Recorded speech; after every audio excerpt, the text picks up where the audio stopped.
Não há ninguém que ouça falar de constelação familiar que não escute o nome Bert Hellinger. Tô certa ou tô errada? Bert Hellinger é a pessoa mais importante do mundo das constelações. E eu tenho para mim, inclusive, que isso tem muitos motivos. Destaco um deles que é pouco falado. Como a constelação familiar não é uma coisa assim tão simples de se explicar, de se entender o que é, a maioria das pessoas recorre ao nome Bert Hellinger para poder falar sobre as constelações, porque o objeto em si, a maioria dos consteladores não conseguem explicar concisamente o que é constelação familiar. Simples assim, me explica o que é constelação familiar? Então, por que o Bert Hellinger? Então, o nome dele está sempre em pauta quando se fala de constelação, muito para referir o sentido dessa terapêutica. Como se falando sobre ele ou se explicando a trajetória dele, você estivesse explicando o que é constelação. Porque, de fato, de certa forma, a constelação é um pouco terra de ninguém. Por quê? Bert Hellinger, o próprio dito cujo, ele não se dedicou, como a grande maioria dos autores da psicologia, a estabelecer uma compreensão clara dos seus conceitos. Ele foi fazendo, inclusive no prefácio de 2 dos livros dele que eu gosto, está lá escrito: eu não me dou à disposição de discutir teoricamente o que eu estou fazendo. Eu simplesmente faço, esse não é o meu interesse, essa não é a minha função. Então, na medida em que ele não faz isso, cabe a quem está ao seu redor interpretar, compreender, traçar, escrever. Como ele deixa as fronteiras da abordagem dele muito pouco definidas, cabe qualquer coisa aí. As pessoas vão interpretando. Mas no final da sua carreira, eu vou falar um pouco sobre isso, ele para conceituar algumas coisas, mas aí já muito distante do que nos interessa aqui. Então, Bert Hellinger está em todas.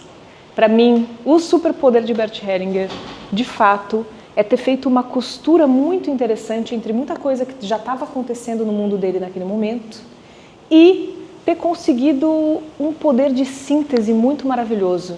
Olha essa frase, olha que coisa poderosa. Ele diz: cada semente precisa desenvolver-se onde caiu, não pode escolher o lugar.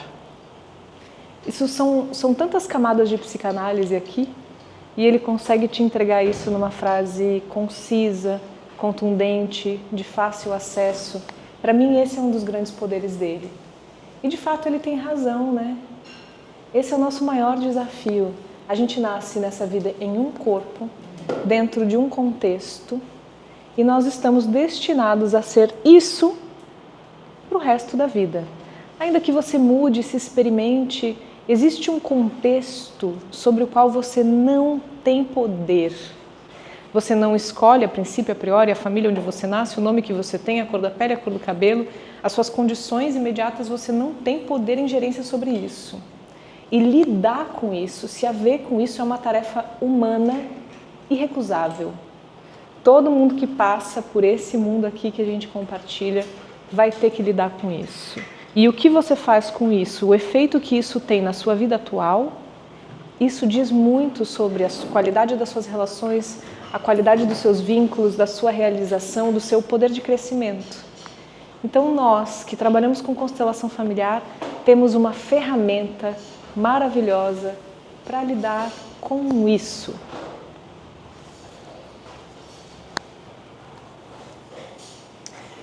Nesse primeiro módulo, eu escolho falar um pouco sobre o Bert Hellinger e também sobre todas as bases mais visíveis, as mais importantes do pensamento dele, porque eu entendo que é muito relevante para a gente ter noção de que constelação familiar não é uma coisa que deu em árvore, sabe? Não é um diamante que estavam lá cavando e acharam um diamante. Na verdade, ela é o resultado de todo um momento histórico e cultural, de muita coisa que estava acontecendo ali, e assim ela emergiu. É assim que a gente estuda qualquer abordagem séria da psicologia, por exemplo. A gente olha para as suas referências, olha para o que estava acontecendo lá, inclusive porque o mundo está mudando. Ainda que seja uma abordagem bastante recente, ela é contemporânea a nós, o Bert Hellinger morreu há pouco tempo, o nosso mundo está mudando o tempo todo. As coisas que a gente enfrenta hoje não são as mesmas que ele enfrentava lá. Então, ter uma noção de como isso surgiu, qual é o contexto onde isso surge, também nos dá possibilidade para trabalhar com essas variáveis, para criar adaptações, para criar outros caminhos possíveis para os desafios que vão se renovando no mundo. Por isso eu escolho começar daqui. Todos os nossos próximos módulos, eles vão ter assuntos que são um grande assunto. Vamos falar sobre campo, vamos falar sobre pai, vamos falar sobre mãe, vamos falar sobre dinâmicas familiares, ancestralidade. Então, a partir desse, todos eles vão focar em uma grande área, né? Mas esse aqui é um overview, é uma visão ampliada sobre tudo aquilo que cercou e cerca a constelação familiar que surge com Bert Hellinger. Deixa eu tentar fechar essa janela aqui, porque a temporada de vento não perdoa ninguém. Pronto, pronto, pronto. Muito bem. A gente chama de pensamento sistêmico fenomenológico, espero que isso possa ficar mais claro aqui com a nossa aula. Se você sair dessa formação tendo compreendido esses 5 conceitos aqui, eu te passo o bastão de consteladora com muita tranquilidade. O que é constelação? Eu não falei que os consteladores têm dificuldade de explicar o que é constelação? Essas são as variáveis básicas com as quais a gente lida quando a gente está falando de constelação familiar. Primeira coisa, a constelação é uma terapia, né? É uma terapia. Ela foi proposta, num primeiro momento, para ser uma terapia breve. Dentro do mundo das terapias, a gente tem uma concepção de terapia continuada, uma terapêutica que é um tratamento que leva tempo, que se desdobra no tempo. E a gente tem essa outra concepção de terapia breve. Constelação é, a princípio, uma terapia breve. Ela é uma intervenção a partir do foco de uma questão que ajuda a pessoa a dar um passo além dentro desse movimento. Então, ela é uma terapia breve que lida com o fenômeno de campo. Nós teremos uma aula inteira para falar sobre campo, porque a hipótese de campo é o chão que a gente pisa dentro das constelações. A gente precisa chegar a um acordo sobre o que campo quer dizer e o que é essa história de campo, porque esse é o lugar mais polêmico. Todo o resto aqui, trauma transgeracional, leis sistêmicas, lealdades invisíveis, dinâmicas parentais, a psicologia já está farta de estudar isso. Ninguém, nenhum único terapeuta desse mundo vai querer discutir qualquer uma dessas coisas com você. Agora, campo, aí, esse é o lugar onde você precisa estar fortalecida como terapeuta e dentro da sua experiência, aprender a estabelecer uma relação com isso que a gente está chamando de campo, porque isso é o grande diferencial dessa abordagem, né? Para além de campo, hoje a gente vai falar um pouco disso, mas nos próximos encontros a gente vai ter um encontro só para falar disso. Além disso, trauma transgeracional, que é um ponto que a psicologia abrange, mas não com uma profundidade, com uma terapêutica parecida com a nossa. A gente sabe que a nossa história não começa na gente. A gente sabe que existem coisas que aconteceram no passado que interferem direta ou indiretamente na gente. Mas sobre isso a constelação dá um duplo twist carpado e diz o seguinte: não só acontece, como a gente tem o que fazer com isso. Através do campo, nós criamos possibilidade de reconhecer e intervir em coisas que aconteceram em outros momentos do tempo que já não se fazem mais presente. Então nós trabalhamos com trauma transgeracional. Trabalhamos também com as leis sistêmicas. Parte do legado do Bert Hellinger é isso. Ele postulou, e isso é o tema do nosso próximo módulo, ele postulou 3 concepções básicas relacionais que nos ajudam a compreender uma série de dificuldades que nós atravessamos na vida, a partir das ditas ordens do amor, as leis sistêmicas. Temos uma aula, próxima aula, para falar só sobre isso. Nós trabalhamos com a ideia também de lealdades invisíveis, que são laços de pertencimento, laços de vínculos, que nos fazem permanecer ligados a questões que não são nossas. Nós repetimos padrões, nós atualizamos, tornamos ato questões anteriores por conta desse fenômeno que nós chamamos de lealdade sistêmica ou lealdade invisível. Ao longo de toda essa formação nós vamos trabalhar muito com isso também. E falamos sobre dinâmicas parentais. Talvez esse seja o meu ponto favorito das constelações, porque acredito que poucas abordagens têm tanto poder em termos de técnica, ferramenta e conceito para lidar com dinâmicas parentais. Todo mundo nasceu. Vamos nomear desse jeito? Quero nomear isso de uma forma bem binária. Todo mundo nasceu de um pai e de uma mãe. Eu poderia dizer, todo mundo nasceu de genitores. Vamos simplificar a nossa vida aqui? Não necessariamente homem e mulher são as únicas formas que podem conceber uma vida, mas eu vou facilitar a nossa discussão aqui e vou falar dessa forma, tá bom? Todo mundo nasce de um pai e de uma mãe. Essas relações, ainda que elas não sejam na vida adulta as relações mais importantes do nosso universo, quer dizer, se você cresceu, se você se experimentou, se você foi para o mundo fazer suas coisas, a figura do seu pai e a figura da sua mãe talvez não sejam as pessoas mais importantes da sua vida. Natural que seja assim, né? Você tem seus filhos, você vai lá, você tem chefe, você tem trocas outras com o mundo, que faz com que pai e mãe não sejam as pessoas centrais na sua vida, muito provavelmente. Ainda assim, ainda que a relação concreta com o pai e com a mãe não seja uma questão hoje, existe uma dimensão psíquica e emocional dentro de nós, da relação com estas duas figuras, que nunca deixa de ser o centro do nosso mundo. Emocionalmente, pai e mãe ocupam um lugar de muita relevância dentro de nós. Ainda que na prática você esteja lidando lá, eu espero que você, a essa altura da vida, já tenha conseguido mais ou menos estabelecer uma dinâmica ok para você e para os seus pais, né? Cada um no seu quadrado ou com umas trocas mais bem equilibradas. Mas ainda que você tenha conseguido isso, essas relações de pai e mãe nos interessam, não só pelo momento presente, mas pelo tamanho que isso ocupa dentro do nosso emocional. Pela magnitude que tem a influência dessas duas criaturas na nossa evolução emocional, na nossa constituição emocional. Por isso a gente volta para pai e mãe e muita gente na psicologia nos ataca dizendo que a gente é reducionista, que a gente só nos interessa a relação com pai e mãe, e eles têm um pouco de razão. Mas é porque vamos combinar uma coisa muito séria aqui entre nós, que, de fato, pai e mãe conseguem abranger um campo muito grande da nossa vida emocional. Então, nós nos dedicamos a olhar para isso porque, de fato, tem algo aí que concretamente faz muita diferença na nossa vida. Então, isso é uma forma de dizer o que é constelação familiar. Estamos lidando com isso.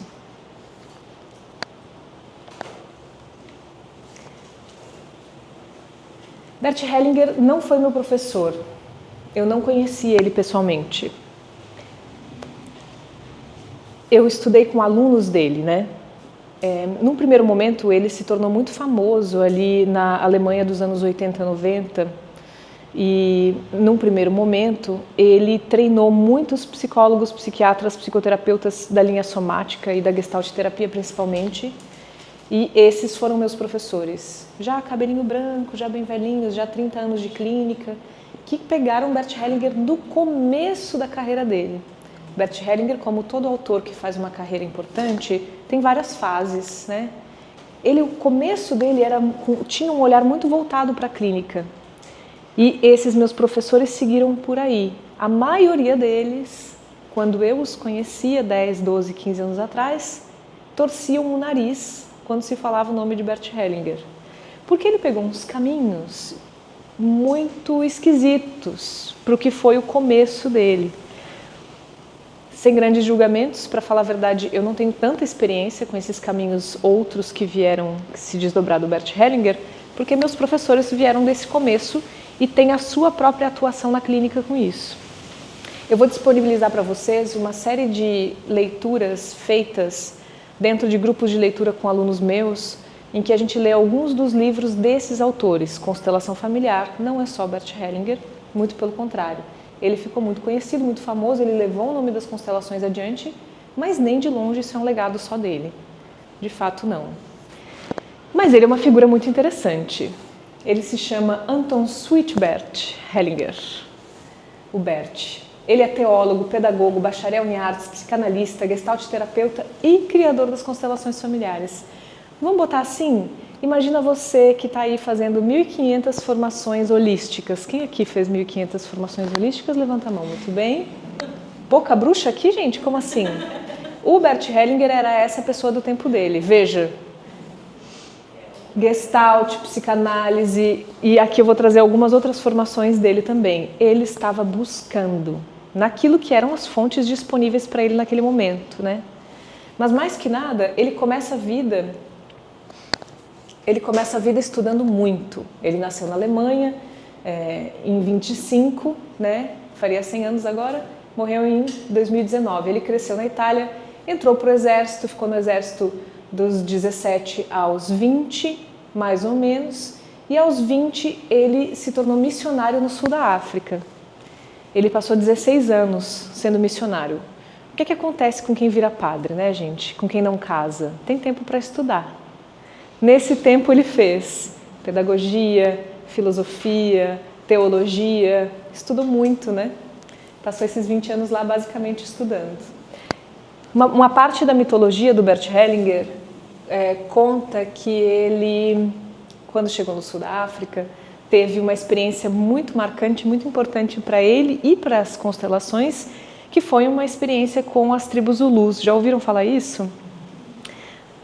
Presta atenção se não é plágio. Basicamente, essa tribo tinha um ritual que acontecia de tempos em tempos, assim, periodicamente, como que semanalmente ou mensalmente, um ritual em que os participantes, os membros dessa tribo, se sentavam em círculo à noite. Uma pessoa trazia uma questão para o líder da tribo. Essa pessoa escolhia um representante para ela e para essa questão, e essas pessoas que estavam representando ficavam ali se resolvendo naquele negócio, até que chegassem a uma conclusão e problema resolvido. Isso era do tipo, a pessoa com o seu próprio estômago, ir lá trocando, se resolviam. A pessoa com o vizinho, 2 representantes, iam lá, se resolviam. Assim, não sei o quanto disso é fidedigno, porque de fato tudo que ele sabia sobre o que estava acontecendo lá era fruto de traduções também. Isso é uma leitura também do que estava acontecendo ali, né? Eu acho que até hoje não foram lá perguntar para a tribo se era isso mesmo que estava acontecendo, mas isso foi o modelo de inspiração dele, um dos modelos de inspiração. E hoje a gente vai descobrir como é que ele chegou nessa história. Então, esse período na África foi definidor do trabalho dele posterior. Artes, educação universitária, foi diretor de escolas. Quando ele chega à Europa, ele deixa o clero, começa a estudar psicanálise e Gestalt.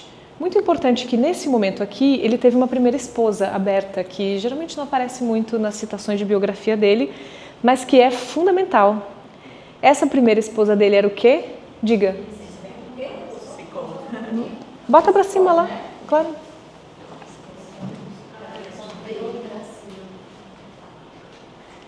Essa primeira mulher dele, como? Ela era gestalt terapeuta. Essa primeira mulher dele, a Berta, psicóloga. Marido de psicóloga é o quê?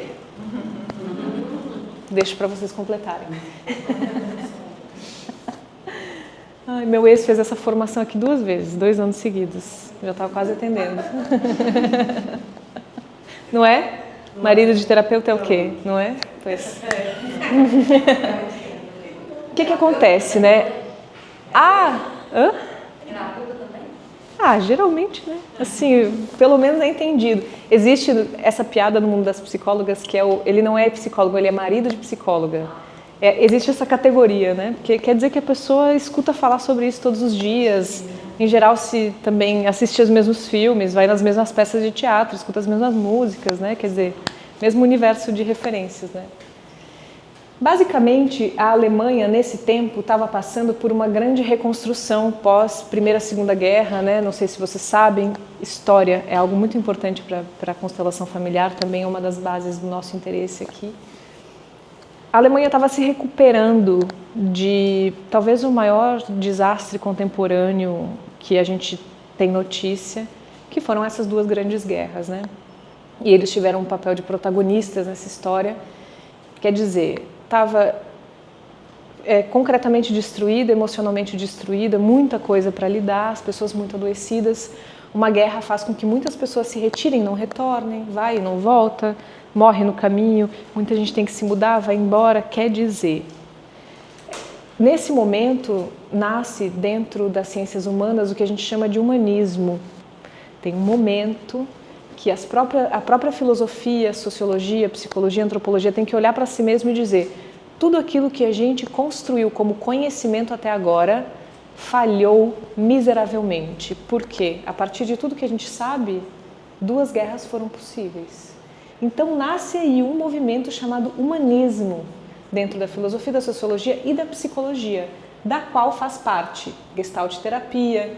A psicanálise se reinventou muito nesse momento, porque disseram, alguma coisa que a gente está fazendo muito errado, não está dando certo, olha para onde a gente andou com isso. Então, ele está bebendo na fonte dessa renovação de pensamento e de metodologias terapêuticas dessa época, das quais fazem parte análise transacional, terapia primal, Califórnia, que era e ainda é o berço da contracultura, o berço do renascimento do humanismo. Ele foi passar uma bela temporada lá, tudo sendo marido de psicóloga, né? O que tem? Terapia primal é um babado violentíssimo. Trabalha com uma desprogramação física. Eu digo para você dançar para descondicionar o seu corpo. Eles fazem coisas muito físicas, muitos gritos, muito descondicionamento do rosto, muito descondicionamento da musculatura. Eles estão bem perto do Reich, que é aquele dissidente do Freud que foi falar das couraças físicas, né? Então, ele foi brincar disso. Ele estava vivendo isso nesse momento. E a partir disso, ele começou a fazer os movimentos dele, juntando, fazendo uma costura entre tudo isso que ele estava recebendo. A gente sempre é fruto do nosso tempo, por isso é tão importante olhar para esse contexto, sabe? Da onde veio isso? Da genialidade dele de botar tudo isso junto. E aqui a gente vai falar sobre cada uma delas também. Então, esse é o simpático já velhinho Bert Hellinger fazendo as suas intervenções. É bonito de ver porque ele era muito incisivo, muito direto no que ele tinha que fazer e ao mesmo tempo super afetuoso, né? Tem várias imagens muito afetuosas dele cuidando das pessoas, mas ele era violentíssimo nas suas intervenções, como também era muito típico dessa época. Vários terapeutas dessa época tinham esse estilo, como Peus, né, de ir para cima, de bater com força. Ele ia por esse caminho também. E depois, eu estou marcando aqui em 2 tempos, pelo menos, do Bert Hellinger. Ele teve esse primeiro tempo, em que ele já era bastante famoso na Alemanha e na Áustria, nesses países de língua alemã por ali. Esse primeiro momento, ele já tinha conseguido captar muito da atenção local e ele já tinha 2 livros best-seller dentro da Alemanha, que é o Simetria Oculta do Amor e o Ordens do Amor, os 2 best-sellers dele. Isso já tinha acontecido. Eis que se separa de Berta e se casa com Sophie. E aqui há uma grande mudança na vida do Bert Hellinger.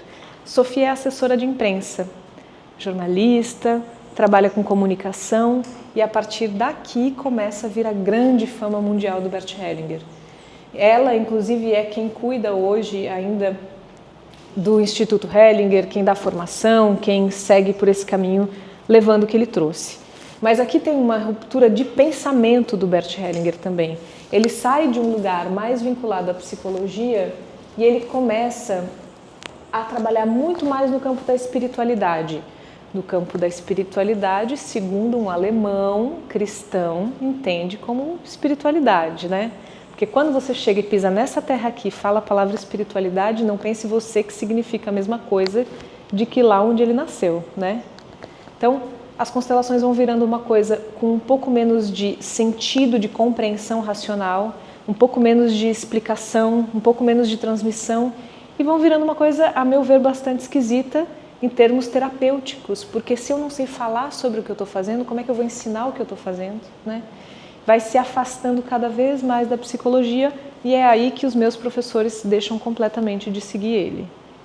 Então, eu estou com o Bert Hellinger do Velho Testamento. Antes da Sophie. Eu escuto o que ela fala, eu nem entendo direito o que ela quer dizer, assim, de tão distante que é. Estou dizendo que é errado? Não. Estou dizendo que é um outro estilo, um outro caminho, certo?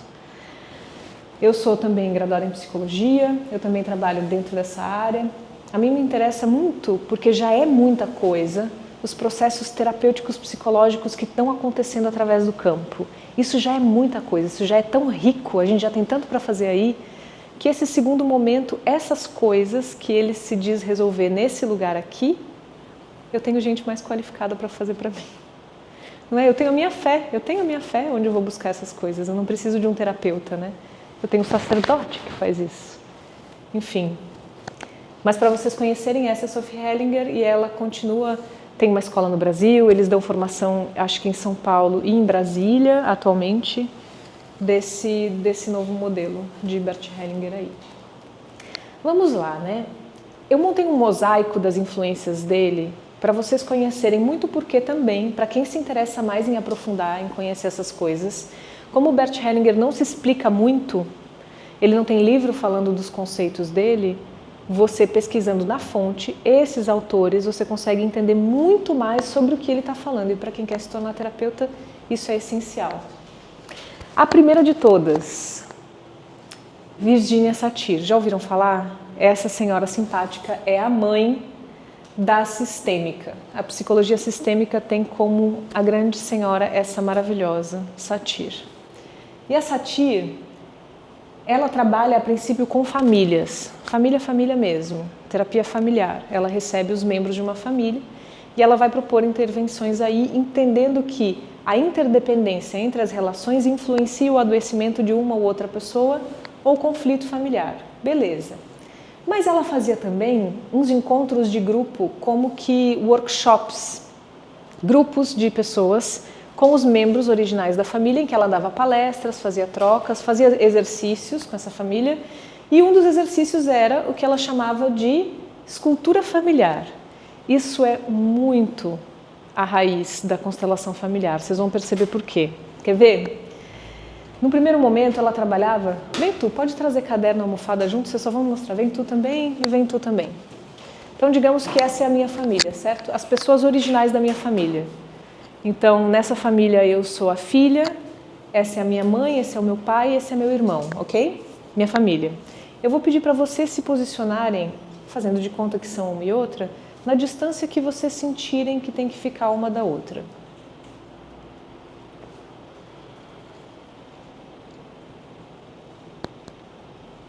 Ok.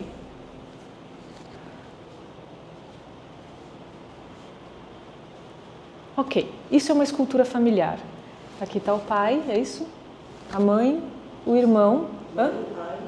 Mãe, pai, irmão. Beleza, e eu sou eu. Desse lugar, ninguém se mexe, ninguém fala nada. Mas a distância, o posicionamento, a imagem, por isso se chama escultura, é um molde.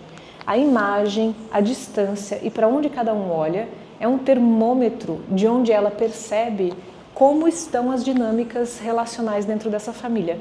Olha quanta coisa está dita aqui que talvez você precisasse de 1, 2 ou 3 ou 4 sessões para se dar conta.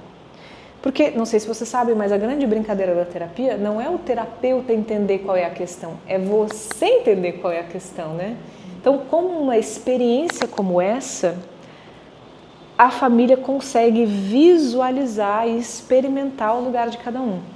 Ela trabalhava também com o que a gente chama de imagens de solução.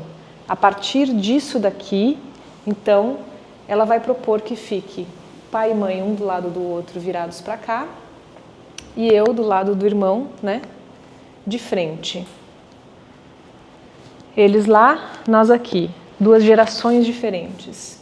E ela vai perguntar como é que cada um se sente e vai registrar isso sem grandes soluções. A própria imagem de solução já é um tipo de apaziguamento, mas as informações que vêm da experiência da pessoa em si vivendo esse lugar também são as informações que depois viram conteúdo para sessões individuais e familiares. Obrigada, meu grupo.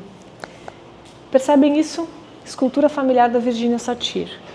E aí, à medida que foi evoluindo, Bert Hellinger também foi aluno dela, também frequentou esses grupos, Se faltasse uma ou outra pessoa da família, digamos que o pai não pôde vir nessa sessão, ela começou a usar alguém do grupo como representante para esse pai e descobriu-se que aquilo era muitas vezes um retrato fidedigno do que seria a participação do pai de fato. Ela começou a trabalhar com representantes. Bert Hellinger viu isso, participou disso. Muito bem. Isso sem ele falar da experiência que ele teve lá na... Não, coisas paralelas. Por isso que eu digo que isso é o mito fundador, porque no contexto direto dele, isso estava acontecendo já. As pessoas não se mexiam, não falavam, era uma escultura, é parado. Mas ela já estava trabalhando com substituições, que é o que veio a ser o que a gente chama de representantes. Então, Virginia Satir foi até aí, ela fez história, ela sim escreveu muito. Se você quiser saber sobre a teoria sistêmica, pergunte ao ChatGPT, me conta tudo que Satir fez de bom na vida, que você vai ver quanta coisa maravilhosa ele tem para te falar. Num segundo momento, a outra grande influência dele é este outro gênio, que é o Moreno. Moreno é o fundador do psicodrama, ele é um médico psiquiatra que começa a entender que a troca através da fala ela é muito limitada.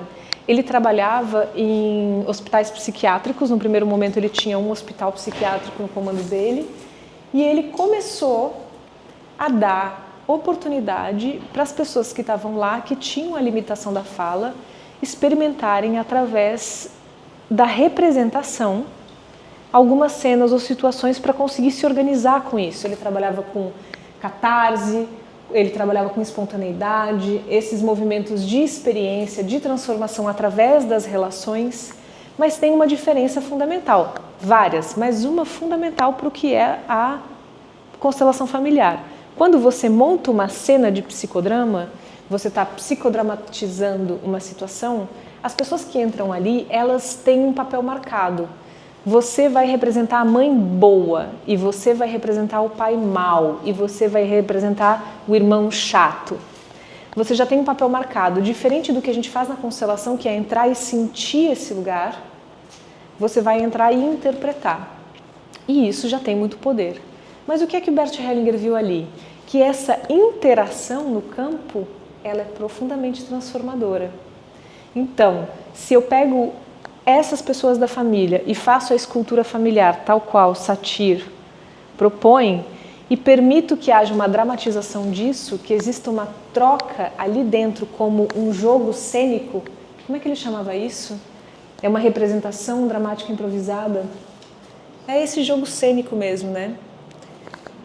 Se você propõe ali a escultura e permite um jogo cênico acontecer, você tem muita oportunidade de trabalhar com a experiência das pessoas. Então, Bert Hellinger fez basicamente essa costura. Em termos metodológicos, tá ruim lá? Tá bom. Se tu quiser mais perto, porque dá para ser aqui no chão também. Ali é meio desconfortável, se tu quiser tirar a cadeira, não sei se é confortável lá mesmo. Eu acho que é melhor, aqui é melhor. Tá bom. Tu quer um colchonete pro chão ou tu acha que dá?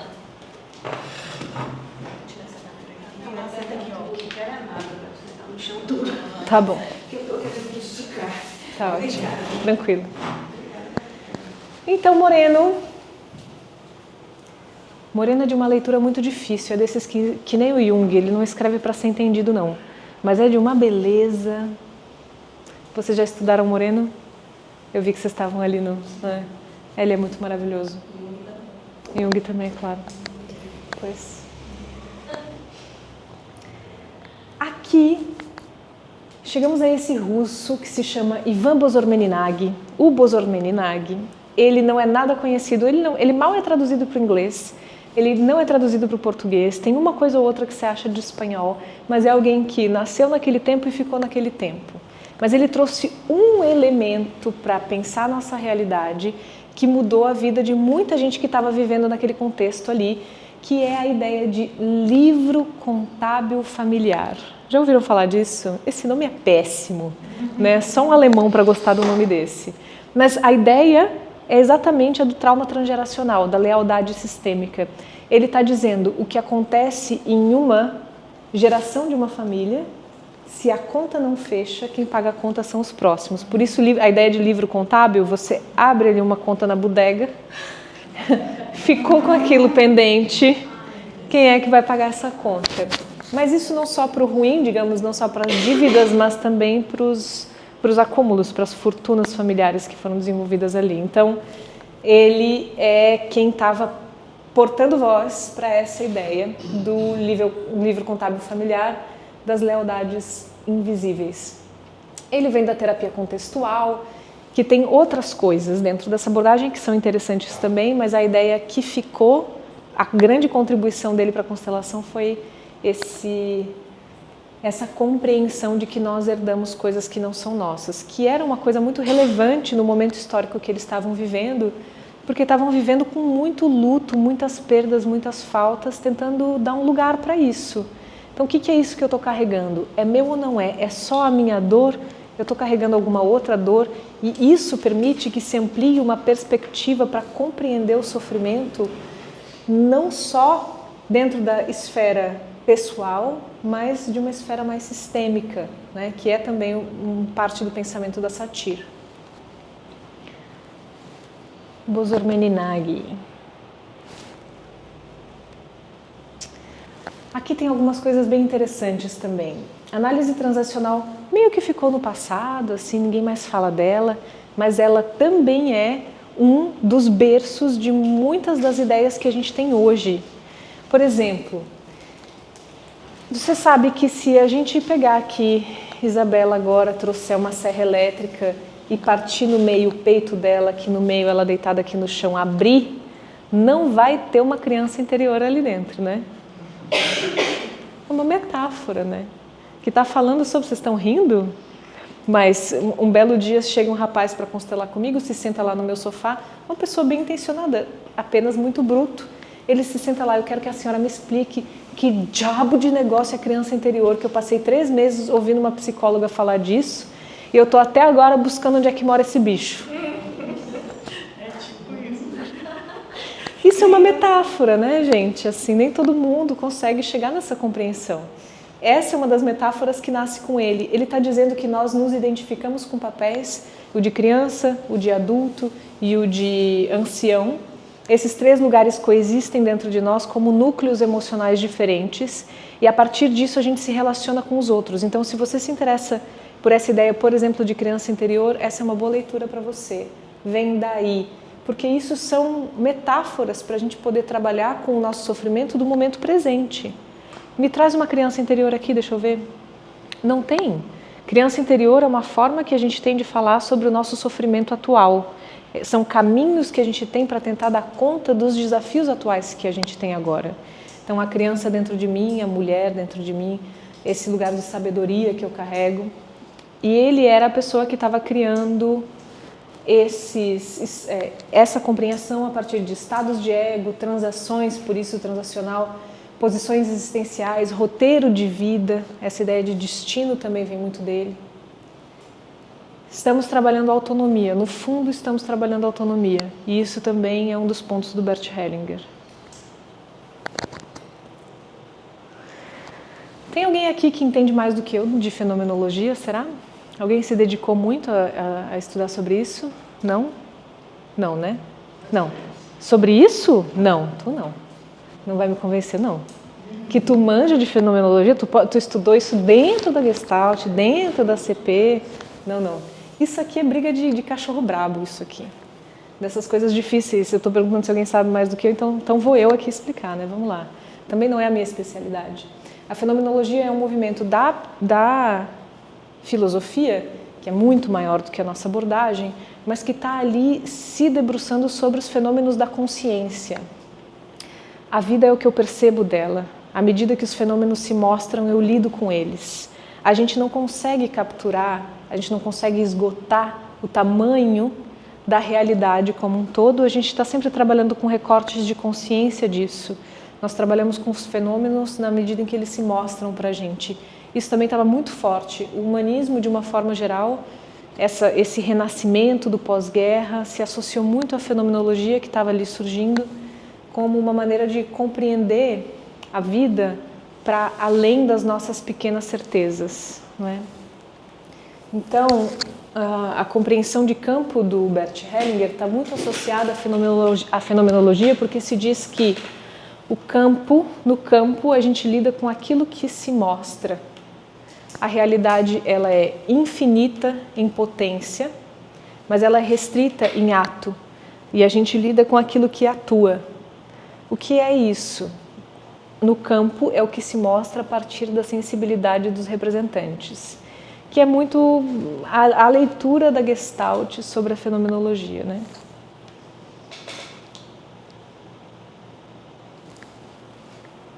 Alguém aqui já parou para fazer essas conversas sobre ontologia? Não vou nem gastar o ouvido de vocês com isso, então, deixa para lá. Esses dois simpáticos aqui eu recomendo que vocês conheçam, que é o Varela e o Maturana. Eles vêm da biologia. São dois incríveis, maravilhosos, que mudaram a sua contemporaneidade com os seus estudos e que contribuíram muito também nessa época para o pensamento das muitas terapias que estavam nascendo ali. E eles estão pensando no mundo não como unidades em separado, como unidades pessoais, mas como sistemas de interdependência, de mútua afetação. Então, eu posso me pensar como unidade existencial, euzinha Maria da Silva, só eu, pensando nas minhas trocas com o mundo, mas, no fundo, esse que sou eu é uma abstração. Nunca existiu uma pessoa destacada do todo. Para que haja uma pessoa, precisou existir pelo menos duas antes.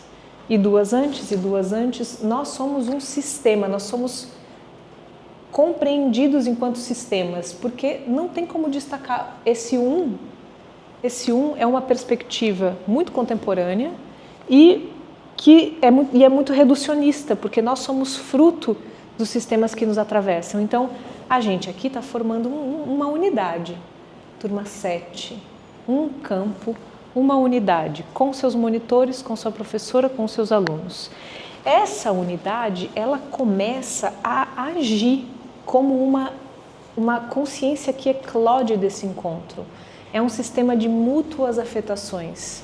Eu sou eu antes de vocês, mas eu com vocês me torno uma outra unidade. E essa unidade ela é potencializada ou despotencializada, o tipo de troca que a gente vai fazer a partir disso depende dessa unidade que a gente forma. E esse modelo de pensamento, ele não é da psicologia, ele é lá da biologia, mas foi servindo dentro de todas as ciências. É tão revolucionário a maneira como eles pensam isso, essa interdependência, ou se a gente quiser chamar essa cibernética.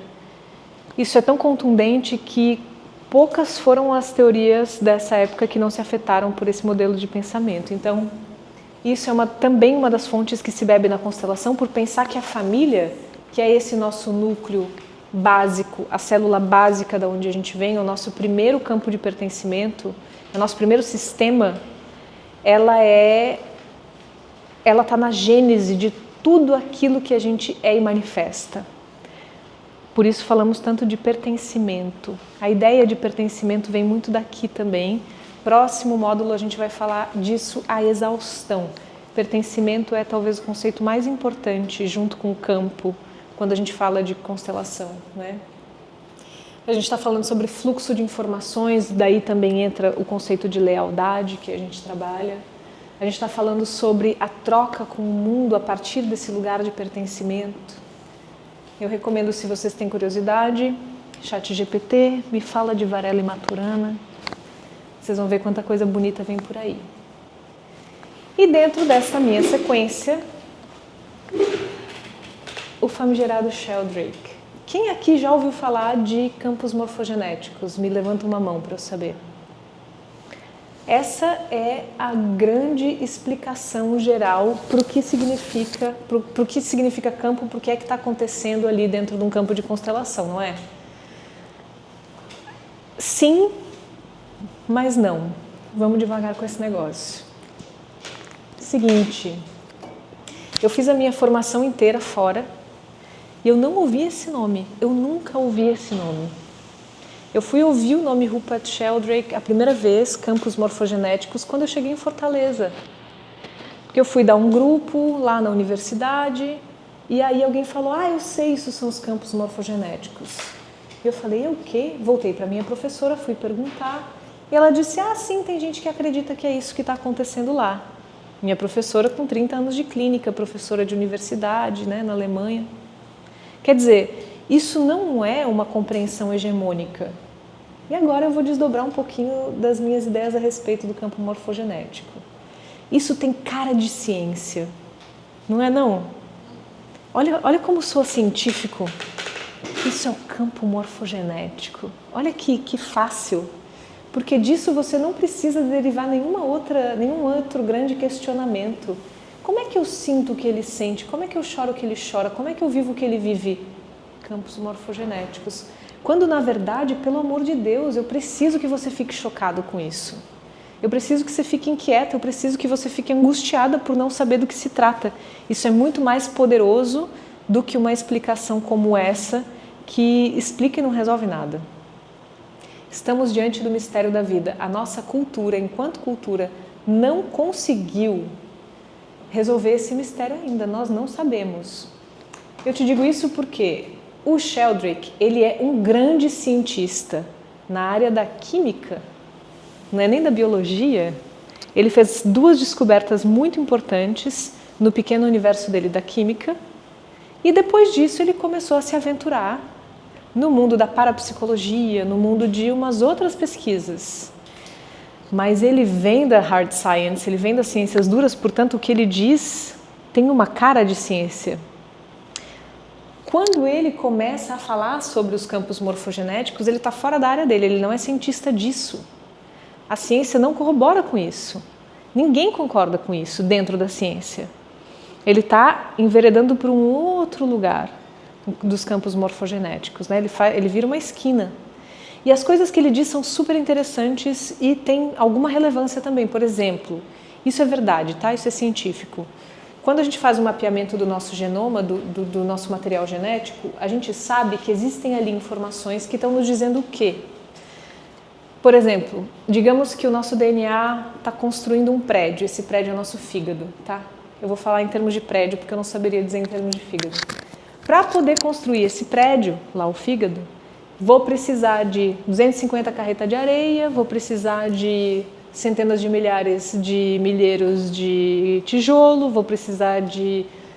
E tudo isso está entregue lá no terreno onde vai subir o prédio. Mas cadê o desenho do prédio? Onde é que está o desenho do prédio? Cadê? A planta baixa. Cadê a planta baixa desse prédio? Não sabemos onde isso está no DNA. O que dá forma, não sabemos. Nós conseguimos identificar todas as propensões, mas o que dá a forma para a coisa, o material está lá. Por isso ele chama isso de campo morfogenético. Ele está dizendo, essa informação não está no DNA. Existe um campo onde há uma informação a respeito da estrutura das coisas. Não temos ciência para comprovar isso. Isso é uma hipótese.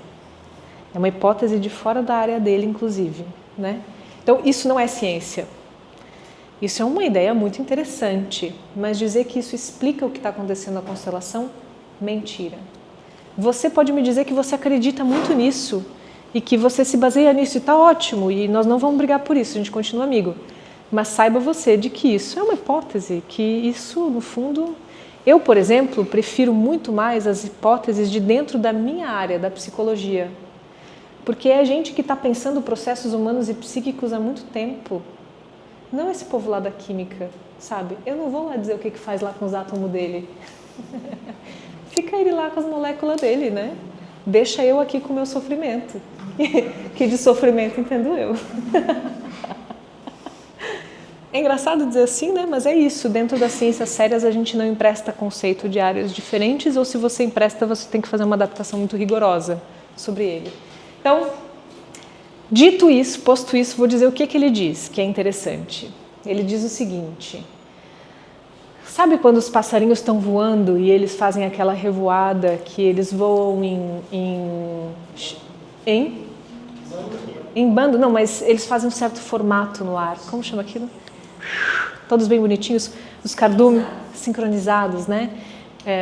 Os cardumes que vão lá, bem bonitinhos, como um corpo só, eles conseguem fazer de uma quantidade de seres uma unidade. Ele diz que ali a gente consegue perceber o campo morfogenético agindo, porque de fato nós não sabemos concretamente por onde se dá a comunicação entre esses bichos. O que nós sabemos é que funciona. Funciona bem a ponto deles conseguirem ter essa sincronicidade, construir esse movimento juntos. Ele está dizendo campos morfogenéticos.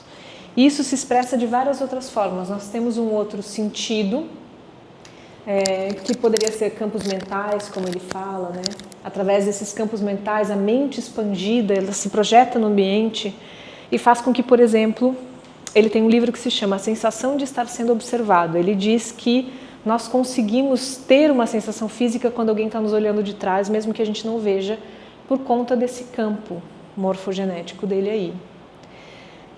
O Sheldrake, ele bebeu numa fonte muito importante de um autor que veio antes dele, 2 autores na verdade.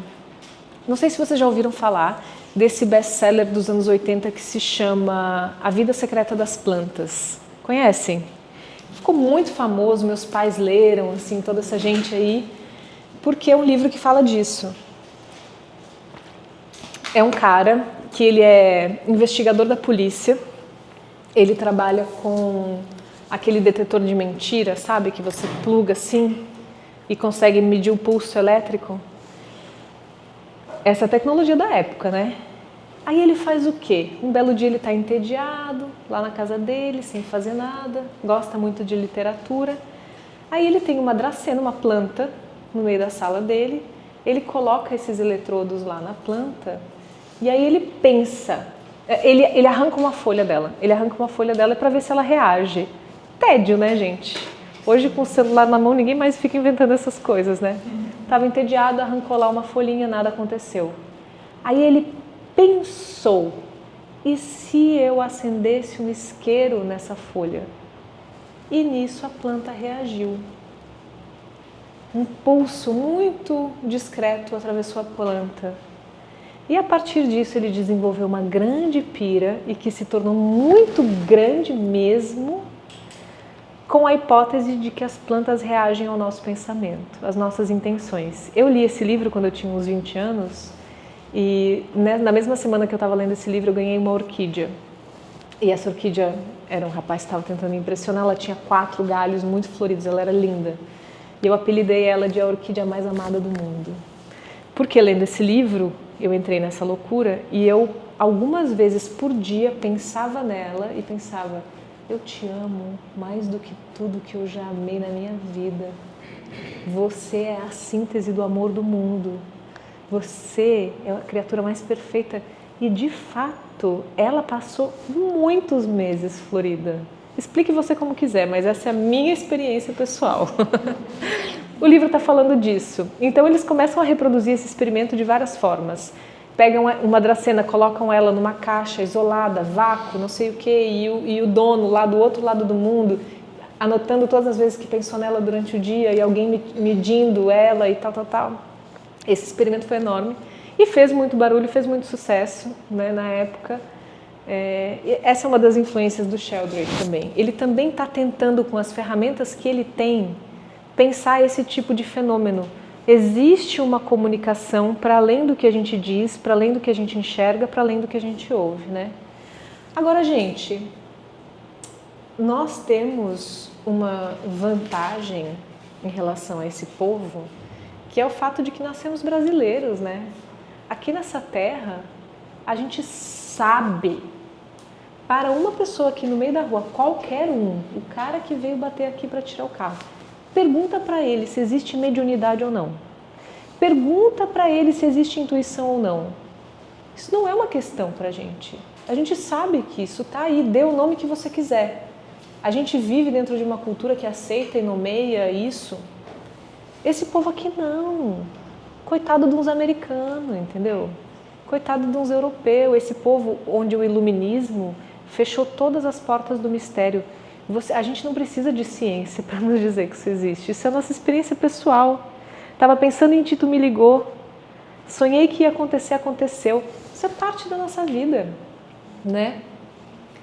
Surpreende a 0 pessoas. Tanto que uma das coisas mais chocantes para mim, quando eu comecei a constelar, é que esse modelo de constelação de grupo que a gente conhece, de grupo aberto, que é muito comum aqui, né? Você vai, entra lá, estão constelando, muitas vezes é de graça, você entra, você sai. Isso não acontecia antigamente. Antigamente, que eu digo 10 anos atrás, não existia isso. Eu fiz toda a minha formação sem ver isso acontecer. Originalmente, as constelações aconteciam dentro de workshops de final de semana, 4, 5 dias, como esse que a gente está fazendo aqui. As constelações eram uma parte disso, que geralmente acontecia mais para o final, como é o que a gente vai fazer aqui, porque se entende que isso que é feito no campo depende de muitos acordos e muitos pressupostos, depende de muita compreensão. Então não é uma coisa que você chega e vai fazendo. Você precisa de muita explicação para conseguir compreender, se entregar e viver esse processo, né? Mas eu chego aqui em Fortaleza e dizem, tu é consteladora? Aí vai ter um grupo. Aí eu chego lá, ninguém explica nada, tudo começa a acontecer. As pessoas entram, as pessoas dizem coisas, as coisas acontecem, grita, chora, bate, sai correndo. Não teve uma explicação, não teve abertura, não teve fechamento. Eu achei aquilo surreal. Ainda acho. Mas depois eu fui entendendo, porque a gente tem um certo caldo cultural, o nosso contexto nos permite pensar que essa coisa de botar um representante, botar uma pessoa, botar uma outra para sentir coisas, é uma coisa banal. Eu não preciso te convencer de que isso acontece, né? Tu veio no workshop. Eu dei uma explicação básica, tu já saiu fazendo. Assim de simples. Porque pra gente não é tão estranho pensar nisso, né? Esse povo aqui está correndo atrás de explicação complexa. Eu nem acho que o que está acontecendo tem a ver com mediunidade necessariamente, a gente vai conversar sobre isso no nosso módulo sobre campo. Mas que é fácil para a gente se conectar com essa ideia, é muito fácil. Né? Eu aprendi a constelar com gente que não tem fé em nada, gente para quem todas as portas de transcendência e espiritualidade estão fechadas, gente que não está nem aí para essa coisa. Eles realmente consideram que é um fenômeno físico, fisiológico, que a gente não tem ainda tão boas teorias, mas tem algumas para poder compreender, e que isso é parte da nossa natureza, é parte do que o nosso corpo tem para oferecer, é natural. Não precisa ter uma espiritualidade para poder justificar isso. É parte da nossa vida, uma parte que a gente explora muito pouco, mas que está aí disponível. Esse povo aqui está tentando encontrar alguns caminhos para tentar dar conta de explicar. E se você se afina com esse modelo de pensamento, ótimo, muito bem, mas entenda que isso é só uma das hipóteses. A hipótese de campo, que eu gosto mais, que vem das ciências humanas, que está mais relacionada à Gestalt terapia, a CP também, fala sobre um campo de informações que não está contido dentro de nós, mas que está numa materialidade que a gente não sabe qual é. Eu tenho uma notícia para dar para vocês que eu não sei se é boa ou se é ruim, mas sabe o Bluetooth? Sabe? Todo mundo usa. A gente não sabe qual é a materialidade através da qual ele se propaga. O Wi-Fi não, o Wi-Fi a gente sabe. A gente não sabe, o Bluetooth ele está passando por algum lugar, certo? Que lugar é esse? Nós não sabemos. Nós nos servimos amplamente desse fenômeno, mas a gente não sabe por onde é que está passando o Bluetooth. Isso não é um pouco desesperador? Porque é científico, a gente compra, a gente paga por isso, né? Então, também é possível que existe uma materialidade por onde estão passando as nossas informações e a gente não alcançou resolver isso ainda. Mas a gente sabe que a linguagem, tem a teoria dos microsinais, vamos conversar mais disso. Tem esse poder também, mas precisamos ser humildes diante daquilo que é mistério. Se você quiser ter um rigor científico com o que você faz, a verdade é que, em última instância, a gente não sabe. Temos teorias para compreender isso, mas saber, cadê? Chuta uma árvore e vamos ver se cai um campo na tua cabeça. Não cai, né? A gente tem um objeto complexo de estudo aqui. Então, precisamos ter humildade diante dele. Muito bem. Entreguei 1.500 coisas para vocês. Me digam coisas. Que tal? Deu para entender mais ou menos por onde isso foi sendo construído no tempo? Diz, Rafa. Então o Bert, ele bebeu de todas essas fontes, essas pessoas são contemporâneas dele. Mais ou menos sim, é. Ele que teve, então, digamos assim, essa habilidade de costurar coisas, né? Exatamente. Começou assim, ele foi fazendo as suas formações e dando seus grupos. E foi usando, foi testando, foi sentindo, foi percebendo. Esse modelo de constelação de grupo que a gente tem é uma coisa muito específica de um certo momento do trabalho dele, porque boa parte do tempo ele estava sentado com as pessoas assim em círculo, dando um grupo. E nesse grupo alguém levanta a mão como você fez. Você levanta a mão e traz uma questão para ser trabalhada.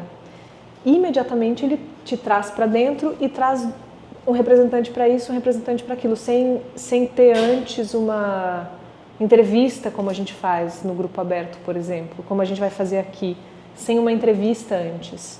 Então, e ele tinha essa rapidez e às vezes o movimento do campo durava 5 minutos. É só o suficiente para você entender o que você precisa entender e dar o passo que você precisa dar.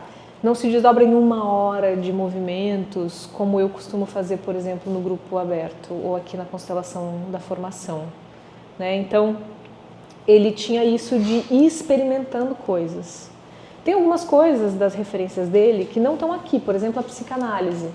Mas a análise transacional, ela já é uma releitura da psicanálise. Por exemplo, você quer entender sobre relação de pai e mãe? Psicanálise. Vai. E Freud é uma delícia de ler. Freud é o tipo do autor que escreve para ser entendido. Então, se você pegar Totem e Tabu, Mal-Estar da Civilização, são livros fininhos, gostosos de ler. Talvez por isso também ele tenha conseguido uma relevância cultural tão grande, porque ele foi feito para o deleite. Vai ler, você vai entender, você vai gostar, você vai discordar ou concordar, você vai apreciar a leitura. Hã? Ele tem muitos, mas tem o Totem e Tabu, um clássico, e o Mal-Estar na Civilização. São 2 fininhos bem bons dele. A interpretação dos sonhos também é um dos textos, é legal. Concorde você ou não, tem muita coisa interessante ali. Ele está falando dessas relações, né? E tem a própria Gestalt terapia. Olha, é um retalho de plágios. Por exemplo, na Gestalt terapia, no trabalho de grupo deles, tem uma coisa chamada hot seat, cadeira quente, em que nós nos reunimos exatamente nessa configuração, um círculo, 2 cadeiras aqui na frente. Qualquer coincidência, qualquer semelhança é mera coincidência, né? Então alguém do grupo quer colocar uma questão para trabalhar, vem e senta aqui. E uma vez que essa pessoa está aqui, então o grupo todo está a serviço de lidar com essa questão que ela está trazendo. Soma-se a isso a escultura familiar.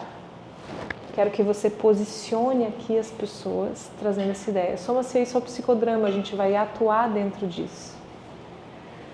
Soma-se a isso a ideia de trauma transgeracional, vamos explorar o que é que veio antes. Então o Bert Hellinger estava fazendo um pouco isso, essas costuras dentro desse estilo dele, encontrando o estilo dele. Né? E era realmente uma pessoa com muito conteúdo, muito estudo, muita dedicação, muito tempo olhando para uma coisa. Então, estou querendo dizer algumas coisas para vocês. Primeiro, temos muitas referências que não Bert Hellinger. Na formação eu falo sobre ele, mas no fundo suas leituras não precisam passar por aí. Dependendo qual é o seu interesse, muitos caminhos podem ser percorridos. Me diga aqui, quem daqui já é terapeuta ou psicólogo? Me levanta uma mão, deixa eu saber. Terapeuta, psicólogo, estudante de psicologia, quem mais? Quem mais? Isso. Muito bem. Quem é que nunca pensou em ser terapeuta, nem quer ser terapeuta? Deixa eu ver. Quem mais? Achei meio tímida essa levantada de mão aí. Nunca pensou, é forte. É, ok. Não tem como objetivo principal, então. Ok, muito bem. Estudante de psicologia, terapeutas, ótimo. É possível fazer muitas costuras com a constelação, porque o fato dela não ser reconhecida dentro da psicologia, ela é passível de qualquer coisa. Joga para cima onde cair, caiu, né? Mas, claro, existe uma forma de trabalhar muito alinhada à psicologia, é isso que eu pretendo ensinar a vocês ao longo dessa formação, mas, sinceramente, tem gente muito boa fazendo coisas muito diferentes. Constelações pleiadianas, constelações xamânicas, constelações da deusa, constelações, que mais? Astrológicas, you name it, que mais? Ah, é? Isso é novo pra mim? Fazem o quê? Botam a Virgem Maria no campo? Eu conheço uns treinos de uma pessoa de freiras e elas falam. Ah, sim. Mas isso, olha, é feita por freiras, mas não tem muita diferença do que é a constelação. É, isso. Eu já fui. É constelação. Elas dão reiki. O reiki é igualzinho, quer dizer, na teoria, dado por uma freira, mas não necessariamente isso vira uma modalidade diferente porque elas estão fazendo, sabe? A teoria por trás é a mesma. E eu não tenho problema nenhum com isso.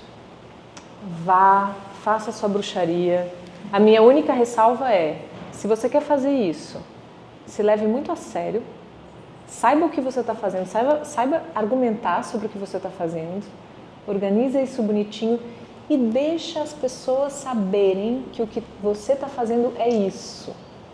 Isso é importantíssimo. Eu atendo tudo quanto é tipo de gente. Atendo crente, atendo católico, atendo gente que não acredita em nada. Agora, há poucos dias, atendi um professor de economia da universidade, velhinho, seus 80 e poucos anos, ateu, até o último fio de cabelo da cabeça, comunista. Não acredita. Hã? Olha a outra querendo descobrir. Não vou dizer. Não, mas não era não. Foi a filha dele, claro, sempre é uma mulher que marca, né? Infelizmente. A filha dele que marcou. Ela, sim, eu já atendi algumas vezes. Mas uma figura, ele maravilhoso, assim, uma delícia de pessoa.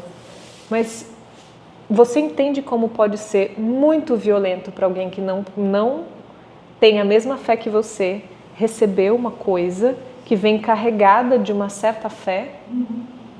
E isso é totalmente desnecessário. No fundo, do meu ponto de vista, nós temos tanto para oferecer dentro disso daqui, ó, que você não precisa de nenhuma mandinga, nenhuma espiritualidade, de nada além disso para poder promover um movimento muito significativo na vida de alguém. Eu tenho muita fé. Isso é um dos lugares que eu ocupo na vida com mais amor, mais dedicação. Eu sou devota. Eu quase fui freira. Quando eu era bem novinha, eu morei no convento por 2 anos. Exatamente, pois é. Mas a fé, ela serve a mim e eu sirvo a minha teoria. Procuro não cruzar esses caminhos. Por respeito mesmo. E entendendo que não é necessário. Eu tenho muito aqui para dar. E não preciso sair disso. Eu atendi, um dos meus grandes laboratórios da vida foi ter atendido na clínica escola de psicologia da UFC com constelação. Eu tive grupo lá por mais ou menos 2 anos, regular, toda terça-feira constelava lá. Pessoas das mais diferentes possíveis, gratuitamente. Toda terça-feira, aquele salão abarrotado de gente, 2 constelações por encontro. E o quanto isso pode dar a pessoas de diferentes contextos. Pouco me interessa em que você acredita. Isso, de alguma forma, pode te servir, te ajudar a dar um passo. É isso que a gente vai construir ao longo dessa caminhada. Tem muita coisa que acontece no campo para além do que a gente pode compreender. Com certeza tem, mas isso a gente pode botar na conta do mistério, você não precisa explicar. Aconteceu. O que você pode e deve saber conversar sobre, explicar, se for o caso? É isso. Diga. Não, é só para partilhar. Eu estava participando de um grupo coletivo e teve uma partilha lá. Né? E ela falando, ela era terapeuta muitos anos e falando do preconceito. Ela era do Rio Grande do Sul, do interior do Rio Grande do Sul, e por questão de políticas e de posicionamento ideológico, ela está sendo escrachada na cidade dela por ser consteladora familiar. Uhum. E ela chorava muito, colocando isso no grupo, né? E compartilhando com a gente, dizendo que tinha apagado tudo, toda a história dela nas redes sociais, porque para ela sobreviver ao martírio que ela estava vivendo naquele momento, né? Assim, ela estava sendo apedrejada virtualmente.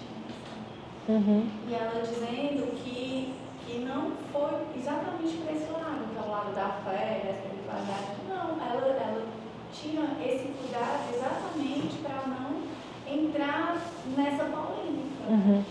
Mas isso não é o único grande erro que pode acontecer. Erro no sentido de você estar comprando uma briga que talvez não seja sua, né, da espiritualidade. O próprio Bert Hellinger, existem algumas leituras muito problemáticas dos textos dele. Por quê? Principalmente porque, durante um bom tempo, os livros dele eram transcrições de intervenções dele. E tem aí um perigo enorme, que é o seguinte: quando eu estou fazendo uma intervenção com alguém, eu estou falando para aquela pessoa. Nem sempre uma intervenção é uma verdade absoluta.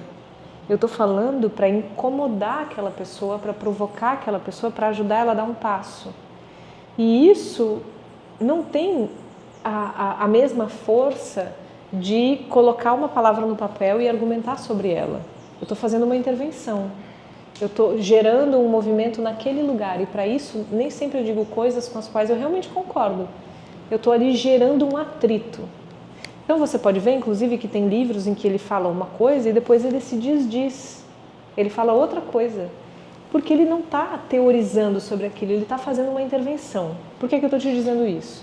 Porque muitas vezes ele é lido, e nem acho que ele não seja misógino, machista ou coisas assim, mas ele é lido com um teor de verdade que as pessoas se veem reproduzindo pensamentos muito violentos. É muito comum você ver consteladores dizendo atrocidades. Assim, cadê a mãe desse menino dizendo esse negócio assim na frente de todo mundo e nem vermelho ele fica? A mulher tem que servir ao homem, o homem tem que servir à mulher. Que, sei lá, ideias que ele dizia durante uma intervenção. Ele está incomodando, ele está vendo aquele casal, a dinâmica daquele casal, ele está dando um tapa no lugar certo que ele está vendo para que algo se mova. Ele não está dizendo isso durante uma aula como eu estou fazendo agora. E isso é lido de uma certa forma a criar um ruído, uma repercussão péssima. Esse é um ponto. Outro ponto é que, de fato, ele é um padre católico. Ele tem algumas opiniões, menos lá no começo e mais depois, que são muito problemáticas. E aí o povo se vê repetindo isso. Outra coisa ainda. Vamos lá, né? O Bert Hellinger, ele dava porrada nas pessoas. Mandava ajoelhar, mandava chorar, mandava sentar, mandava fazer coisas muito truculentas. Eu quero crer que ele tinha ali uma perspicácia muito boa para perceber como, quando e quem ele poderia dar uma porrada daquele tamanho, para que essa porrada de fato ajudasse a pessoa. Mas isso se tornou um estilo replicável. E muita gente que faz um workshop de final de semana está achando que pode fazer isso com os outros. Então, assim, são tantos os erros desse universo. Eu tinha prometido que a minha turma passada seria a minha última turma de formação em constelação. Olha eu aqui, né? Volto, cão arrependido. Mas essa turma está acontecendo porque os meus monitores insistiram muito, inclusive. porque isso é muito terra de ninguém. As pessoas estão fazendo coisas muito esquisitas em nome das constelações e muitas delas deveriam de fato parar. Não sei se é o caso da sua amiga, mas entende? Muita coisa muito errada acontecendo aí. 150 anos de psicologia a gente demorou para entender, muitos estudos feitos, que na dúvida você jamais bate. Na dúvida você honra muito o pedido de ajuda de alguém, você dá contenção, dá cuidado, dá presença. A menos que você tenha muita certeza, e ao longo da formação a gente vai desenvolvendo esse olhar, essa percepção, você não faz um corte incisivo sem ter muita certeza do tempo, do momento, da pessoa, da estrutura. Você leva muito tempo para desenvolver esse olhar. Tem gente distribuindo porrada por aí, achando que está fazendo um grande favor. Tem gente que se acha muito sensível e que está ali colocando um monte de coisa e fazendo um monte de coisa. Um workshop de final de semana e fazendo coisa na cabeça dos outros, sabe? É muito tempo, não estou dizendo que é o caso dela, não conheço ela, mas que esse é o mundo que a gente vive e precisamos lidar com isso. É inclusive nosso desafio aprender a ocupar esse lugar dentro desse universo e aprender a lidar com tudo isso, que é muita coisa, né? Por exemplo, se você coloca representantes, um grupo que está mais ou menos aquecido, sempre vai surgir alguma coisa. Mas o campo, ele não se interpreta sozinho, ele não se resolve sozinho, ele não se encaminha sozinho, depende completamente de quem está conduzindo. O tipo de leitura, o tipo de percepção, o tipo de solução que você vai oferecer tem tudo a ver com a sua formação. As pessoas, de novo, estão fazendo curso online e estão indo constelar os outros, mexer em trauma, tragédia e abuso. Estão indo dizer para a vítima que ela tem que pedir desculpas ao seu agressor, sabe? Ui, né? Então, eu corroboro um pouquinho com o preconceito contra a constelação. Constelador quem? Constelador de onde? Estudou o quê? Com quem? Quanto tempo? Leu o quê? Faz o quê? Porque por se tratar de um curso livre, né? Eu escuto coisas horríveis. Eu recebo coisas horríveis. Minha primeira pergunta quando eu recebo alguém para constelar pela primeira vez é: você já teve alguma experiência com constelação? E foi bom? E muita gente me relata coisas terríveis, né? Esse é um lugar difícil mesmo. Minha primeira constelação, acho que foi no início, né? Eu até te falei, porque eu fiz, né? Uhum. A senhora tinha acabado de chegar da Alemanha com esse conceito, ali em Fortaleza, e, ok, ela tinha a didática, muito afiada, mas faltou esse tato de saber que ela estava no Brasil e não estava na Alemanha. Ela foi altamente rude, tanto que era uma constelação aberta, tanto que o primeiro menino que foi antes de mim, né, ela estava super mal, que eu queria desistir e sair. A minha terapeuta na época disse: não, vamos ficar. Porque ela foi, não deu estilo a dar porrada de verdade, física, mas deu com palavras. Sim. Mas, É isso. você falando agora, eu entendi. Ela tinha acabado de chegar da Alemanha, tinha acabado de ler sobre isso, estudar sobre isso, dessa forma de lidar. Bem, tanto que eu só vim fazer depois de, sei lá, 7, 8 anos. Horrível, né? É uma pena isso. E assim, meus professores alemães são doce. Por quê? Fora Bert Hellinger, eles leram de outras fontes, estudaram de outros lugares também. O que é muito corrente hoje em dia, o que é que está na nossa contemporaneidade? Isso aqui era a contemporaneidade do Bert Hellinger, né? O que é que está no nosso momento atual? As terapias do trauma. Isso está muito na superfície do nosso momento. E o que é que dizem as teorias do trauma? A gente vai estudar isso também, que trauma é algo que aconteceu rápido demais, foi intenso demais e não foi possível processar aquela carga naquele momento. Então, o acolhimento terapêutico, o antídoto, precisa ser o contrário disso. É devagar, é com suporte e é de uma forma que a pessoa consiga processar a experiência. Então, é tudo muito delicado, na delicadeza do cuidado, do amparo. A minha professora principal, a doutora Úrsula Frank, ela era ela é um abraço em forma de pessoa, ela não precisa te abraçar para você se sentir abraçado. Ela é de uma doçura, de uma gentileza, de um amor. É isso, esse é o campo, é assim que se trabalha hoje em dia.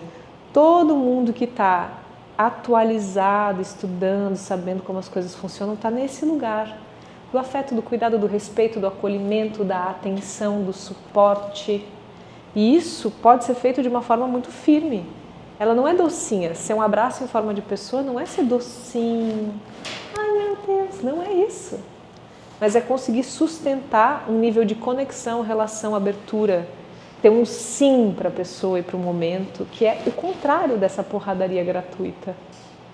Né? Isso é velho. Claro, vai ter momentos, a gente vai conversar sobre isso ao longo desse ano, que você precisa ser incisiva. Mas é diferente a qualidade da intervenção que você vai fazer dessa porrada gratuita, sabe? Faz muita diferença ter consciência disso. Todo mundo que vem te pedir ajuda porque tá ruim, né? Se tivesse bom, gastava esse dinheiro no shopping, ia passear, ia tomar uma cerveja, sei lá, né?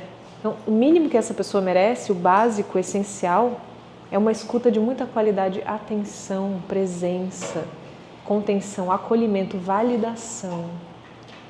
Na dúvida, acolha muito, muito, para num segundo momento poder fazer alguma intervenção.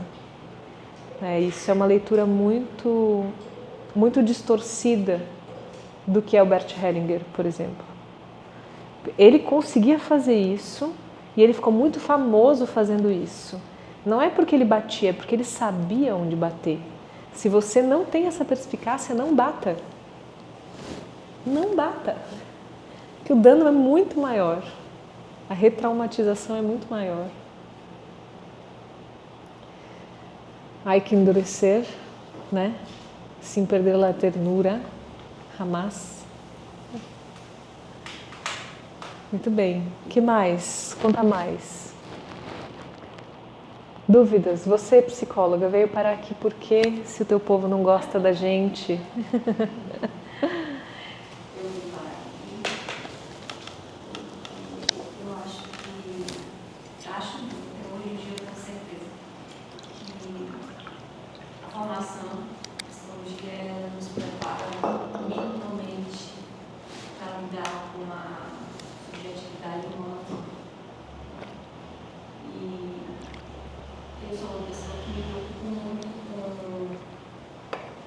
Eu vou entregar, né, para o meu cliente, para o meu paciente, me preocupo muito em como eu vou entender e seguir esse processo. E aí eu comecei a estudar, conheci a Sheila, que foi minha professora, numa formação de Enneagrama e Inteligência Emocional. Olha que legal. E aí eu comecei a ter uma abertura de campo para isso, porque a minha mente ainda é muito concreta, eu não tenho esse campo mais aberto. E aí, durante todo o curso e durante toda a nossa amizade, a gente já é uma pessoa que tem uma visão mais holística das coisas, já é terapeuta, já tem uma caminhada. E eu sempre tive uma resistência, né, de tudo científico, e às vezes a gente tem umas conversas e ela tem um lado, eu tenho outro. Só que isso reverberou muito em mim. Não, eu preciso também olhar para isso. Uhum. E aí a constelação, eu comecei a acompanhar a Sheila. E toda cheia de dúvidas ainda, porque na faculdade realmente, quando eu estava fazendo o vídeo, os professores, eles meio que até proíbem, né, a gente de participar, porque não é nada assim de essas bombardeiras que hoje eu sei que não tem nada a ver. Mas aí eu também me apaixonei no dia que eu constelei, que eu vim assistir uma constelação. Uhum. Ela já tinha me chamado para a formação, não, eu vou fazer não. Aí eu vou, mas nesse dia, por coincidência ou não, tivemos uma briga por causa disso, negócio de constelação, se científico ou não, pai e mãe. E aí no dia que a gente chegou aqui, houve meio que também um confronto entre você e uma pessoa que falava do iluminismo. Ai, foi esse dia! Sim. E aí eu vim do lugar do rapaz e se ela no teu lugar, só se conquistar total. A gente precisa do casal sem se falar. Pode, tipo isso. E aí você veio e colocou ela na minha frente. E falou pra mim, isso depois de vocês terem conversado. Eu disse, cara, não, isso aqui. Aí eu poderia deixar de novo. Realmente eu tenho que vir pra cá, que é o meu lugar. E hoje eu falei pra ela assim, é como se eu estivesse em casa. Bem-vinda, querida. Eu gosto de pegar briga. Eu fiz a faculdade de psicologia. Eu não. Eu não gosto. Você não vai ser uma boa terapeuta, cuidado. Se não souber brigar, se tiver medo de briga, então... Eu fiz economia, né? Lá atrás, Velho Testamento, eu, bem novinha, jovem, gafanhota, não sabia de nada da vida ainda. Lá fui eu fazer as economias, né? Família judia. Aí, quando eu tinha 23, 24 anos, eu comecei a estudar constelação. Eu já fazia análise desde cedo. Quando eu era bem pequena, eu tinha tricotilomania. Eu arrancava todos os pelinhos da sobrancelha. Eu era uma criança muito nervosa, muito tensa, muito séria. E comecei a fazer análise cedo. Psicanálise me ajudou muito, foi muito bom para mim. E aí eu cheguei na constelação já com um bom repertório de coisas, com 23, 24 anos.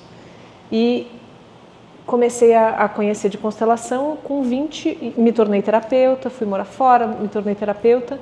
Com 28 eu entrei na faculdade de psicologia 10 anos atrás, eu já tinha uns 3 anos de trabalho aí. E quando eu entrei na UFC, com 28 anos, eu entrei na Federal, eu já estava muito convicta de quem eu era, do que eu tinha para dar e do que eu fazia, né? Muito tranquila. Eu adorava assistir às aulas, meus professores eram muito bons de fato. Eu gosto muito de assistir aula, eu morro de inveja desse lugar onde vocês estão. Esse é o meu lugar favorito da vida, de receber, né? E eu apanhei muito na UFC. Muito. Graças a Deus, porque ali foi que eu aprendi. Boa parte do que eu consegui depurar da minha compreensão do que eu faço veio desses embates. Os embates são muito bons. Eu fui treinada no ataque. Eu fui esmirilhada na UFC. Ainda bem, e me coloquei em posição de fazer isso tantas vezes quanto eu pude, que é assim que a gente aprende. Não tenho medo de embate teórico e acho isso muito produtivo. Se um terapeuta não é alguém que suporta a provocação e sabe provocar, é o quê? É colinho de mãe? É isso que você tem para dar? Então vai atender criança pequena, vai para o infantil, vai ser tia. Porque no consultório de adulto, uma das coisas que você tem para intervir são seus 2 punhos e é bom você saber bater com as 2 mãos. Porque você não tem muito mais do que isso, né? Aquele rapaz que tomou aquele nível de porrada aqui, ele lembra de mim. Ou concordando ou discordando, ele lembra de mim. Aquilo é uma intervenção terapêutica. Eu não odeio ele de fato, eu nem sei quem ele é. Não é? Eu tenho 0 sentimentos reais, pessoais em relação a ele. Eu vi ali uma oportunidade de fazer uma intervenção. Isso é uma intervenção. A intervenção, ela depende de uma pessoa disponível para receber e uma pessoa disponível para dar.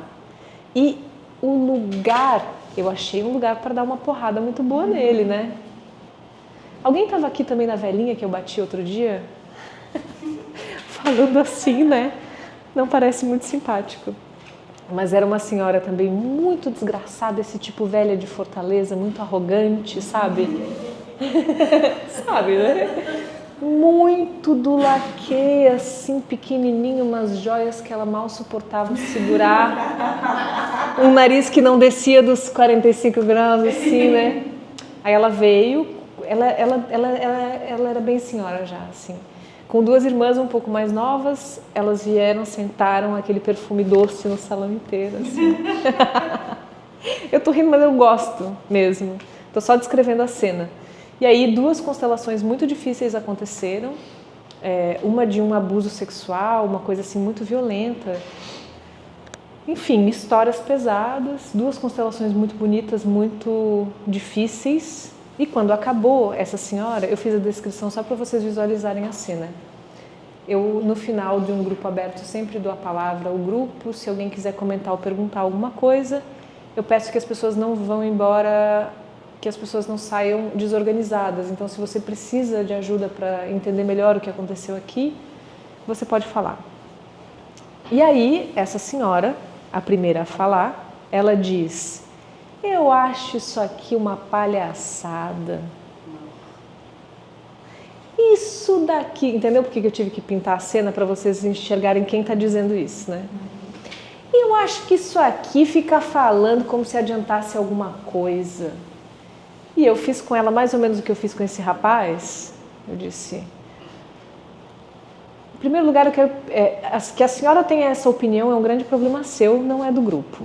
Que a senhora não consiga se entregar para um processo terapêutico é um problema seu, não é do grupo. Eu não posso permitir que a sua opinião embasada em sabe-se lá o quê interfira no processo do grupo, porque aqui dentro a senhora não sabe de nada. Põe-se no seu lugar. Mais ou menos isso. Mas fiz isso com um pouco mais de elegância do que isso. Dei um aguenta nela, sabe? Basicamente, ela não pode fazer isso no final de um grupo desse, porque ela está intervindo na experiência de duas pessoas que acabaram de se abrir. O grupo estava todo muito tocado. Quem estava nesse dia? A Soraya estava, mas a Soraya... A Vanessa também estava, né? Ela contou essa história. Eu fui muito incisiva com ela. O que foi que eu disse? Mas era sobre ela mesma, assim, sabe?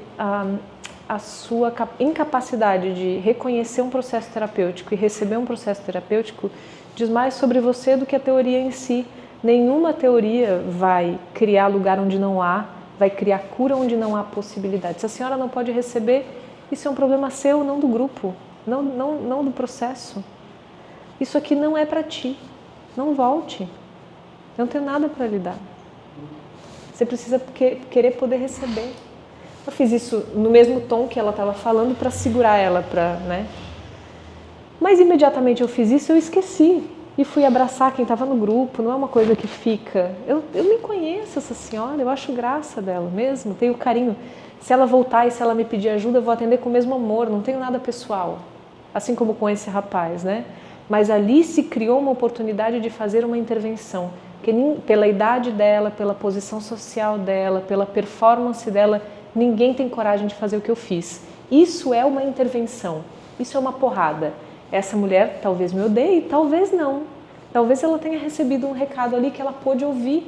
Eu tive coragem de fazer o que eu estava vendo que eu precisava fazer. E talvez isso tenha mobilizado ela. Eu não faço isso a partir do ódio, de querer destruir a criatura. Eu lá vou gastar minha energia para isso. Mas eu contive, assim como eu fiz com esse rapaz. Essa história do iluminismo foi um rapaz que...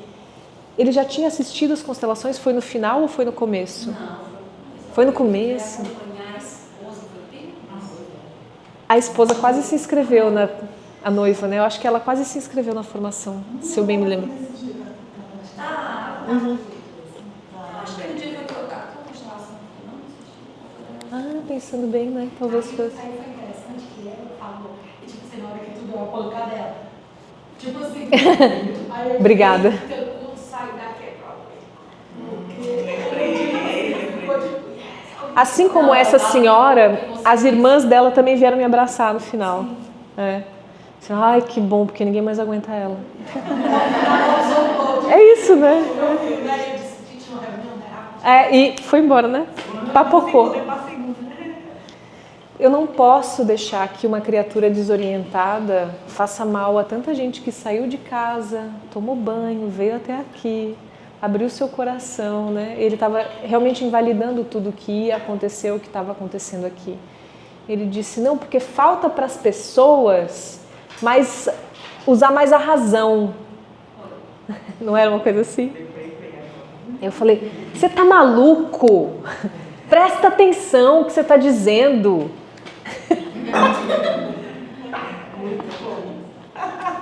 Tu acha que tu sabe do quê? Para sair da tua casa para vir aqui dentro do meu grupo que estuda isso a vida inteira, tu faz o que da tua vida? Então deixa eu te dizer umas coisas.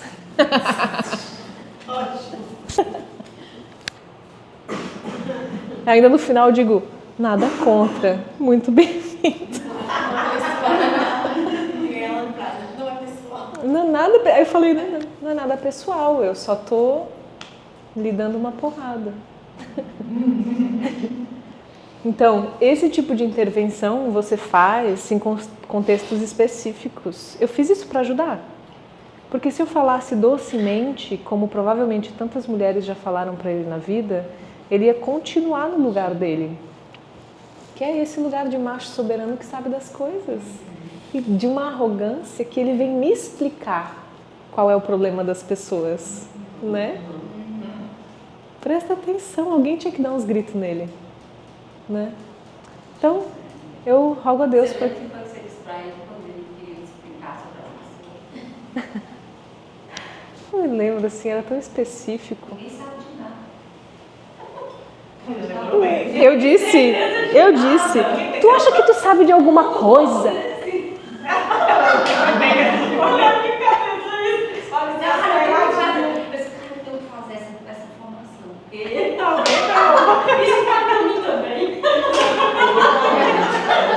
Tu tá querendo que eu repita?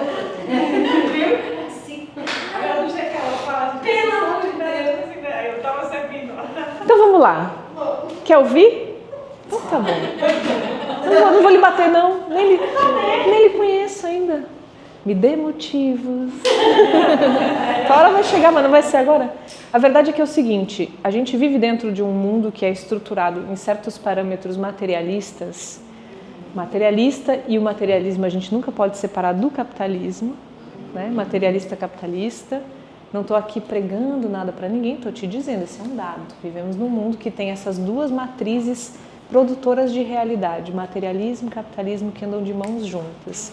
Para que você engaje na coisa mesma da produção de mais-valia, você precisa acreditar que esse mundo não passa disso.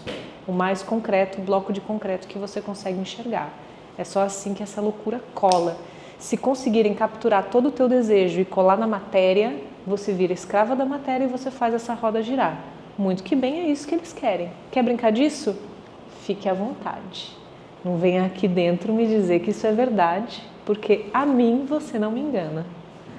Ótimo. Dito isso, existem muitas outras matrizes fundadoras de realidade. A gente chama isso de ontologia. Eu passei por essa palavra durante a minha introdução aqui, eu passei por cima e falei, vocês não merecem, pois agora você está merecendo.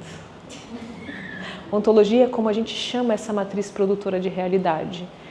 A gente vem de uma matriz grega.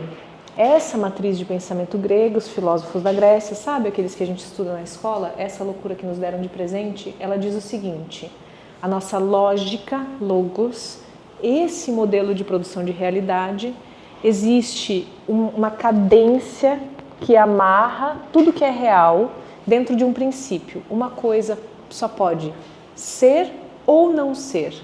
Ela não pode ser e não ser ao mesmo tempo. Esse é o princípio da verdade. Ou uma coisa é, ou uma coisa não é. Isso cria dois parâmetros que nos dizem ou é dia, ou é noite, ou é sim, ou é não, ou é homem, ou é mulher. E isso a gente está se relacionando com a ideia de verdade. E a verdade é uma só. Não é isso que a gente diz? Se a verdade enquanto cultura está na gente, os outros, coitados, são primitivos, não conseguiram entender direito como é que as coisas funcionam e a gente pode devastar e conquistar porque no fundo é tudo nosso, porque nós estamos com o quê? Com a razão. Materialista, capitalista. O que é real? Eu estou olhando para eles, olho para as minhas roupas bem acabadas, olho para eles sem roupas. Quem que é melhor? Materialmente, o que está acontecendo é eu tenho mais conforto. Esses são os nossos critérios da nossa cultura. Critérios materiais que dizem ou é nós ou é eles. E no caso é nós. Por quê? Porque nós entendemos como a coisa funciona. A realidade é uma só e é qual? É a minha. Então, cria-se assim uma ideia de que o mundo é isso daqui que nos foi apresentado. Muito que bem. Isso é velho. Isso é muito do velho. Mas isso é o que move a máquina. Então as pessoas por aí, desavisadamente, estão brincando disso. E nesse nosso mundo, a razão, ela é senhora e soberana. Porque ela consegue fazer foguete que vai para a Lua. ela consegue fazer prédio de 150 andares, ela consegue transplantar um fígado e um rim,